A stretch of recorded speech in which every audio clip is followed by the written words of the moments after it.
Welcome to my channel Supriya home kitchen. আজ আমি আপনাদের কাছে নিয়ে এসেছি পাকাল মাছের ঝাল। তো এই মাছটাই প্রথম আমি রান্না করছি বন্ধুরা। দেখুন, এই মাছটাতে ভালো করে ধুয়ে নুন হলুদ মাখিয়ে দিলাম। নুন হলুদ মাখিয়ে নিলাম আর কড়াই বসিয়েছি। কড়াইটা গরম হোক, ফিরছি। তো বন্ধুরা দেখুন, কড়াইটা গরম হয়ে গেছে। এবার আমি মাছগুলো একটু একটু ছেড়ে দেবো।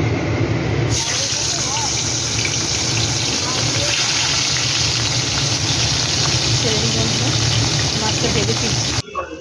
তো মাছগুলো ভেজে নিয়েছি। এবার এই তেলে আমি আলুটা ভেজে নেব। দেখুন, ছোটো ছোটো করে আলু কেটে দিয়েছি দুটোর মতো। আলুটা ভালো করে ভেজে নেব।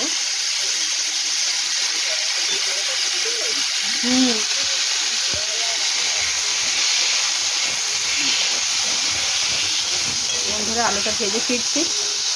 তো ফ্রেন্ডস, আলুটা ভাজা হয়ে গেছে। এবার আমি তেল দিয়ে দিলাম।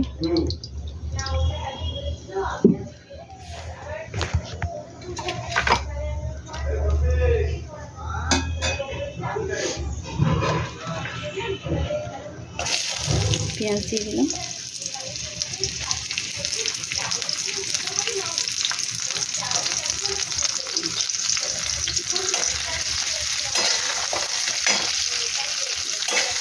পেঁয়াজটা ভাজা করে ফিরছি। তো পেঁয়াজটা ভাজা হচ্ছে বন্ধুরা। মাঝখানটা এবারে একটু রসুন দিয়ে দেবো। মাছের নিচের মাছ তো, একটু রসুনটা দিলে গন্ধটা কেটে যাবে। তো হাফ চামচের মতো রসুন, 1 চামচের মতো রসুন দিয়ে দিলাম। এটাও পেঁয়াজের সাথে ভালো করে ভেজে নেবো। ভেজে নিয়ে ফিরছি।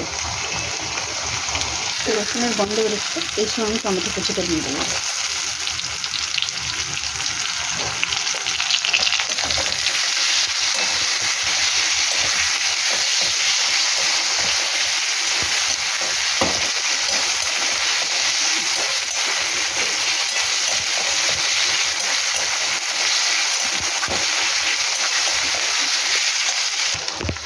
তো এবার গুঁড়ো মশলাটা দিয়ে দেবো বন্ধুরা। যে যেমন ঝাল খাবে, একটু ঝাল ঝাল হবে।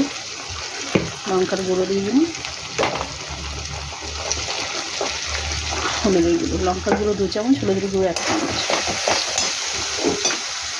আলুটা দিয়ে দিলাম, ভেজে রাখা আলুটা।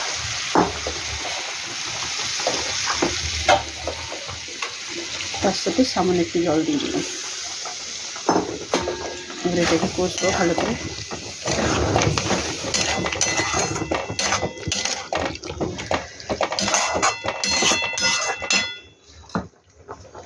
কষার মধ্যে স্বাদ মতো নুন দিয়ে দেবো। গ্যাসটা জোরে দিই, পরে ফিরছি। তো দেখুন বন্ধুরা, মশলা থেকে তেল ছেড়ে গেছে। এই সময় একটু 1 চামচের মতো জিরা গুঁড়ো দিয়ে দিলাম।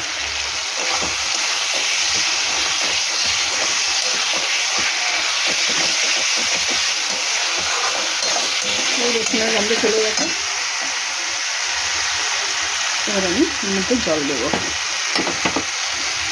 কালারটা একটু দেবো। আহা হা হা হা হা।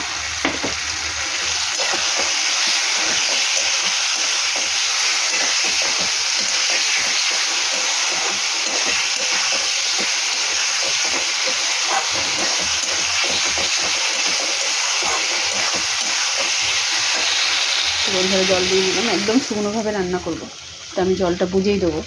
আলু আমার হাফ সিদ্ধ হয়ে আছে, তো এতটা জল দিলাম।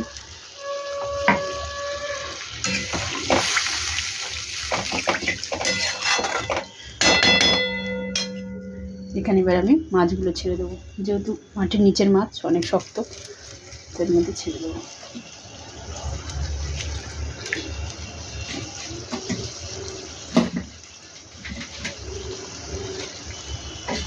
তো বন্ধুরা, ঢাকা দেবো, ফুললে ফিরছি। দেখুন বন্ধুরা, একবার ঢাকা খুলে নেড়ে দিই। তরকারিটা কেমন হয়েছে। আহা হা হা। দেখুন, আর একটু হবে।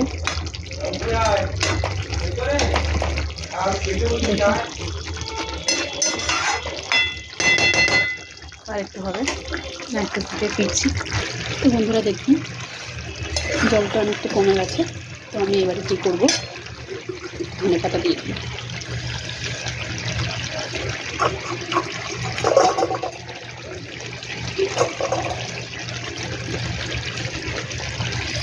ধনে পাতা দিয়ে নাড়াচাড়া করে নেবো। তো বন্ধুরা আমার রান্নাটা মোটামুটি হয়ে গেছে, 2 মিনিট পরে ফিরছি। তো বন্ধুরা দেখুন আমার মাছের ঝালটা পুরো কমপ্লিট হয়ে গেছে। তো এইভাবে আপনারা ট্রাই করবেন, আর আপনারা কে কেমনভাবে করেন আমাকে নিশ্চয়ই জানাবেন কমেন্ট সেকশনে কমেন্ট করে। তো আমার মাছের ঝালটা রেডি। তো আপনারা ট্রাই করবেন, ট্রাই করে কমেন্ট সেকশনে কমেন্ট করে জানাবেন রেসিপিটা আমার এই রেসিপিটা আপনাদের কেমন লেগেছে। ভালো লাগলে লাইক কমেন্ট শেয়ার করবেন, আর আমার চ্যানেলটা সাবস্ক্রাইব করে দেবেন। থ্যাংক ইউ ফর ওয়াচিং বন্ধুরা, বাই বাই।